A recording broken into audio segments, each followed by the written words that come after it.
Chelsea fans, welcome back to Talking Chelsea. Welcome back to your Chelsea news. Reece James is about to hit a massive milestone. A key player is set to miss the Barcelona game. Marc Guiu will now start future Chelsea games, and the long-term plans for Estevao have now been revealed. Now, of course, I'll be giving my own thoughts and opinions on everything that's been reported, but more importantly, I want to know what you guys think down below in the comments. And before we get into the video, make sure you leave a like and subscribe if you are a Chelsea fan who enjoys Chelsea content. We're on the road to 15k by the end of the season. You can also use the new YouTube hype feature, which pushes this video out to a bigger audience. Kicking things off, Kieran Gill has reported that Chelsea captain Reece James will have been injury-free for more than a year by the end of this week. This is a massive milestone for a player like Reece James, someone who was consistently injured. Long injuries, short injuries, everything in between. A stiff breeze would knock him over. His body has been through it all. Chelsea's captain, one of Chelsea's best players, one of Chelsea's longest serving players. I couldn't think of a better player to have a redemption arc. He's now playing 3 games a week. He's now managing his body, understanding his body a lot more. Enzo Maresca's man management's been fantastic. The medical team have done wonders to keep Reece James fit. I know he has a specialist as well that works one-to-one with him to make sure his body isn't being overworked, that he can notice things like his precautionary issues to not play and come off, and etc. And we saw a prime example of it yesterday's game where he came off at half-time. And it was announced between Maresca and Reece that it was the plan. It was play 45 minutes, come off the pitch, rest, we'll play you against Barca. We know that that's going to be the plan now going forward against Barca. We know he's going to be playing. He's such an integral player for us. I'm genuinely so happy for Reece James because it's been a very tough few years for him with all of these reoccurring injuries. Surgeries, injuries, surgeries after surgeries, you name it, Reece James has had it and gone through it. And it's just so sad to see and very frustrating as a fan. I can only imagine how Reece was feeling going through all that. And imagine how jubilant he feels right now being the other side of it and being like, wow, it's been over a year that I've been injury-free and I'm playing 3 games a week now to a very high standard. Now, yes, his position has changed. He's had to adapt his game and, like I said, learn how his body can cope with certain things and how his roles within games changes. But his quality has not dropped whatsoever. And that is a huge testament to him in terms of his hard work, his mentality, his training, his skill set, his natural ability. Because a lot of players go through half the amount of injuries that Reece James goes through and become half the player after, if they even return to football. It's an incredible achievement for Reece James, the medical team, Enzo Maresca and everyone involved to keep him injury-free and playing 3 games a week now. He is going to be such an integral part to Chelsea this season. He already is. He already is in any competition. Champions League, Club World Cup, Premier League, any of the cup competitions. Having Reece James is such a bonus. And now, I don't want to kind of get used to him being there. I feel like every Chelsea fan has something in the back of the head saying, like, let's just not get injured. Like yesterday when he came off at half-time, the immediate reaction for everyone was, oh my God, please don't be injured. Please don't be out for a long time. And then he comes out the tunnel after half-time, smiling, grin on his face, laughing and joking. And then everyone gets found out when everyone gets told he's not injured. He was just being substituted. Tactical decision. And we all have that sigh of relief and go, whew, I'm glad he's not injured and he can stay fit and play these massive games ahead. He's going to be huge against Barcelona, huge against Arsenal, and for other games throughout the season. So congratulations to Reece, the medical team, and everyone involved for having Reece James hit more than a year being injury-free. And I know this may sound strange to celebrate something like this, but when you look at Reece's injury history and how good he is as a player and how much he bleeds blue, how much he is part of Chelsea's DNA, this is huge for him, and I bet he is loving life right now. It's so strange that how 12 months can make a huge difference on people's opinions, players' abilities, form, fitness, status, etc. Because this time last year, a lot of us Chelsea fans were actually asking questions. We were saying, what's going on with Reece James? Or maybe the season before when he had that long injury and the surgery, and then the surgery to prevent further injuries and then getting injured on top of that. We were starting to ask questions like, what is the long-term plan for Reece James? It can't continue to go on like this. Something needs to change. Something needs to happen. And like I said, I can only imagine what Reece James was thinking in these moments because he's the one that's suffering from it. He's the one that's the professional footballer. He's the captain. He's the one that wants to be on the pitch more than anyone, right? And it's just so strange how things change over a long period of time, or even a short period of time. 12 months is nothing really when you think about it. Football is so fast-paced. Things move so quickly that things can, be spoken about, forgotten about, swept under the rug. You name it, it happens in football. So it's just wild to see how much of a difference 12 months has made for Reece James in terms of the roles that he's playing, the physical capabilities he has, his skill set, the role that he plays on the pitch, and the fact that he's staying injury-free and playing international games, club games, like 3 times a week, no problem. It's just beautiful to see. Matchday Central has reported what Enzo Maresca said on Marc Guiu. He said, he was the game changer. He is doing Cole Palmer's job for us. He is going to start every game if he continues like this. Hopefully, he will be very consistent. We need to have a conversation about Marc Guiu. I'm a huge fan of Marc Guiu, and I love the fact that we picked him up for absolute peanuts. What an incredible player. Yesterday proved his skill set. 19 years old, and he's bodying Premier League defenders. Realistically, that shouldn't be happening. Ever. That just shouldn't be happening, right? At that age, you should be developing your game, trying to understand and master your craft and get involved as much as you can, get as many minutes as you can. And Guiu is still very much in that camp. But he's bodying Premier League defenders. He's showing so much more maturity for his age in terms of the way that he plays. He's taking every opportunity he gets by the scruff of the neck and says, no, I'm going to make the most of this. We saw how good he was in terms of his raw talent in glimpses last year in the Conference League, and unfortunately he got injured at the same time Nicholas Jackson did for that long stint, which I think would have been very, very vital for Marc Guiu's development going into the back end of the season. And then there were question marks about him this summer, like is he going to stay, is he going to go on loan, what's going to happen? He then goes on loan to Sunderland. We then recall it short because of the whole Nicholas Jackson situation, and what a godsend it's been. Having the likes of Marc Guiu on the bench, he's one of those underrated options where you think, we're going to bring him on and just see what he can do. Chelsea fans love him. We want to see him play more and more. And there's even debates right now that he's better than Delap. And you know what? It's hard to argue because Marc Guiu's played 6 times this season. He's got a goal and an assist. And even when he hasn't had an output of GA, he's played very, very well in terms of holding the ball up, link-up play, stretching defences, creating space behind him for other players like João Pedro or Estevao or Neto to get involved and exploit the spaces. He has been fantastic, and you wouldn't think that he's 19 years old. He didn't play many minutes yesterday, but he was the game changer. He was the reason that we actually killed the game off, because it was a very, very shaky second half where we dominated, but we couldn't get that second goal. We bring on the likes of Marc Guiu, and Pedro Neto did it fantastically well. I mean, that whole move for the second goal was really well executed. We moved the ball fast, with intent, and we were clinical at the other end. From Sanchez with that risky short pass, which could have gone wrong. Glad it didn't. Gusto knocking it out to Neto. Neto making the right decision. Finding the run of Marc Guiu, who was miles onside. Like I said, bodying a Premier League defender, sweeping past him, looking up, rather than shooting from a tight angle, finding Enzo Fernandez's box crashing midfielder to finish it off. It was just a work of art. And it all really came from Marc Guiu's run off the ball to then receive it, to then what he did with it. And there was a lot of debates on yesterday's videos in the comment section about Delap. And I did speak about Delap because I think that he will come good. I think he's a fantastic forward. I really, really do. He is exactly the type of profile that Chelsea needs. And I feel like Marc Guiu can play more elements like Liam Delap than he does, say, a João Pedro, where he is also a physical forward who can stretch defences and link up play, hold up play pretty well, and he's going to develop even more. The fact that we got him for €5 million is absolutely wild, and he's come from Barcelona's academy, speaks volumes, and he is getting limited minutes and showcasing what he can do. So yes, right now you go, we need Marc Guiu to be starting games because he's performing better than Liam Delap. Now, the comments are very conflicted. Some people was in yesterday's video saying, sell Delap, he's awful, he's useless, what a waste of money. I think we're being a bit too hasty with that. Let's be real. Okay, he's just had 2 months off of injury. He is still very rusty. We've seen glimpses of his discipline issues, which seem to have sorted itself out a little bit. And he did have some good moments yesterday, where he had that hold-up play, we had that link-up play. He also had some bad moments where his decision-making wasn't great in the final third, or he was taking pot shots. A lot of players do that. Cool. It's not a negative criticism. It's me being balanced and fair. And a lot of people were either, sticking up for Delap saying I was being unfair, or people were saying that we need to sell Delap and I was being unfair for giving him praise. I was trying to be as balanced as possible. Regardless of that, I think he will come good for Chelsea, especially with the fact that we signed him for £30 million. He's young, he's English, he's still developing his game. We saw how good he was in the Premier League last year for a relegated side of Ipswich, getting 12 goals in the season.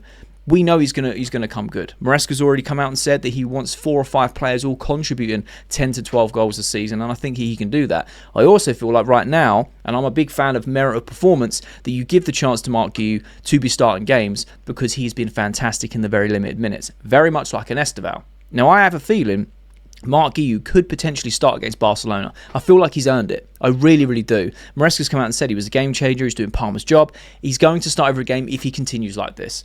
Hopefully he will be consistent. And do you know what helps consistency? Time, minutes, game time. Give him minutes. Give him more minutes. He will shine. And look, if he ends up the season with more goals and assists than Delap and Pedro and whatever, cool, that's amazing. That's incredible, because he is still young, developing and showcasing how good he really is. And I'm so glad that it was a series of unfortunate events that brought Chelsea to cut the loan short and bring him back and now give him opportunities. Because there was a long time where he didn't get a single sniff of the first team football or a blade of grass on the pitch during games. Maresca was holding off on using him. Now, I don't know whether that was because of the whole loan situation, what the long-term plan was going to be for this season, were we going to loan him out in January, etc. And I really hope that we keep him, because he's showcasing how good he really is, especially off the bench. But I feel like he can definitely do some damage from starting games as well, especially if he plays anywhere like he played yesterday.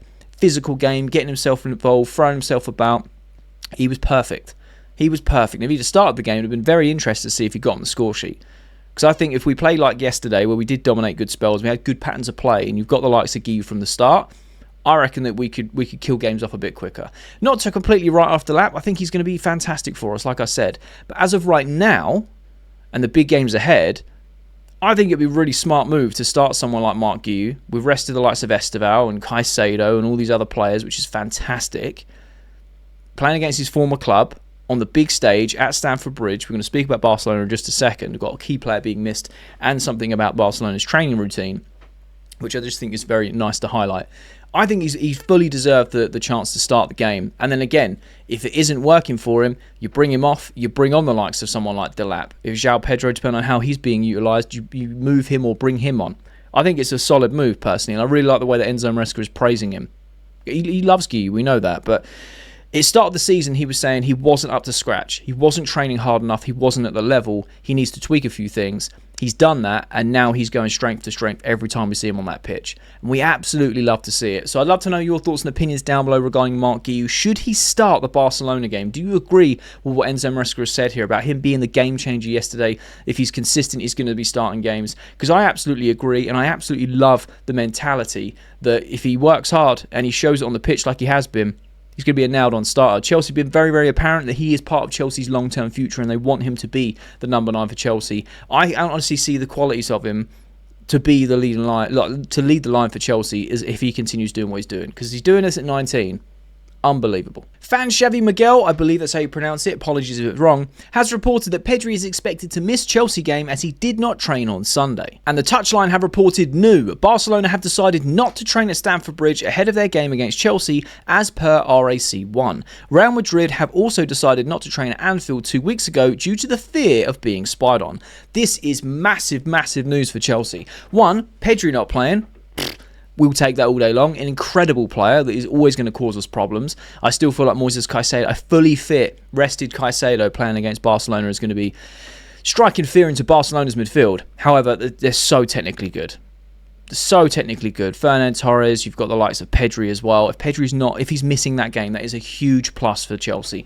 There was also talks of Lamine Yamal maybe not being ready for that Barca game. I think he will be. There's also some fake news flying around today about him saying how the big game was Bilbao and not Chelsea midweek. It's been confirmed he didn't actually say that. But again, adds fuel to the fire of how much Chelsea want to beat Barcelona.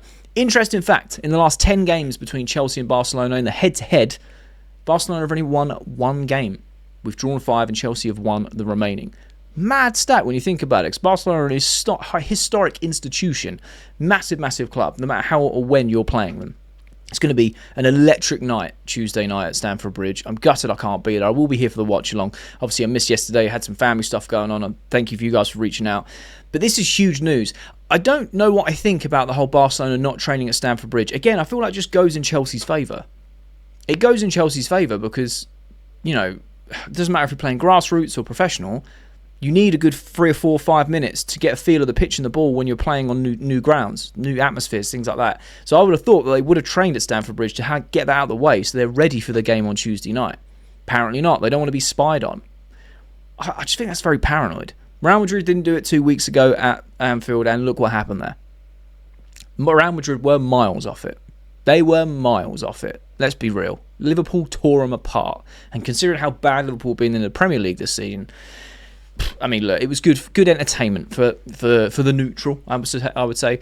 And I feel like the Chelsea-Barcelona game is going to be electric for the neutral too, and amazing. It's going to be a roller coaster emotionally for Chelsea fans. We expect big, big things because Chelsea turn up, especially under the lights for European nights. And I love that phrase because honestly, it's so ingrained in the Chelsea DNA. and I absolutely love it. I'm super excited for the Barca game.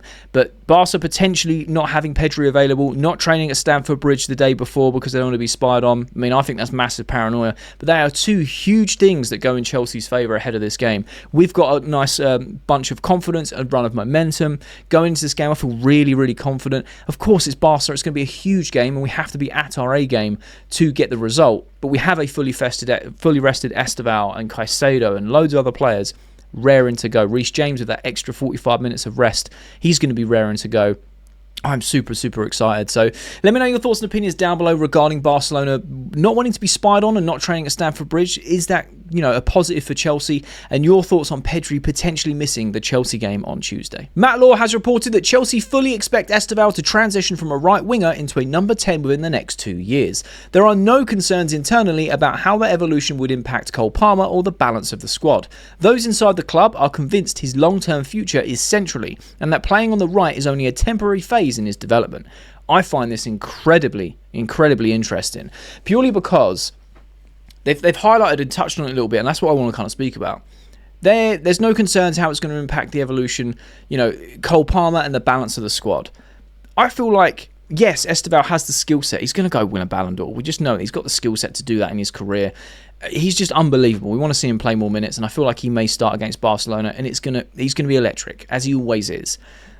I know that he's a right winger. This has been spoken about before, that they expect him to move into that number 10 role. Maresca's even hinted at it a few times.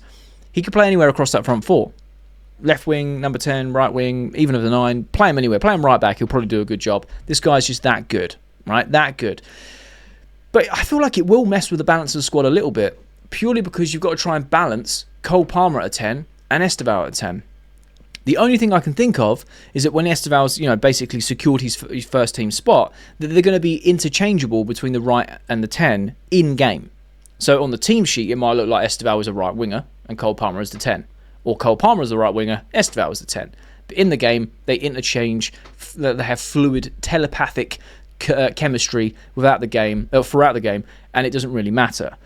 Because when I look at it, if it's literally like Estevao is the 10, he doesn't go out wide, he is the 10, plays the channels a little bit, he is the creative guy in the number 10, then what happens to Cole Palmer?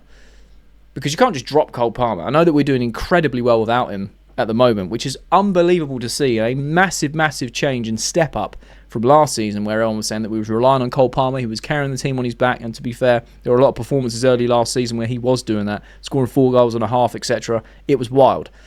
But long term, you go, are Chelsea even, entertaining the thought, just the thought that someone might come in for Cole Palmer of a stupid amount of money and they're willing to accept it? Because I personally feel like that won't happen. I think that Chelsea will ignore any bid for Cole Palmer long term. I think that he is going to be a very important cog in this machine for most of his career, and I hope he has a long, lengthy career at Chelsea because he's such a good player.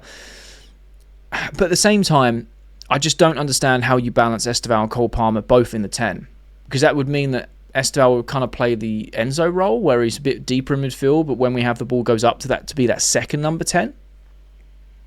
So you have Estevao and Palmer, and you still have a right winger, but then Estevao has to come back and do the defensive work. He doesn't look like the type of player that you would put on that defensive sort of responsibilities to.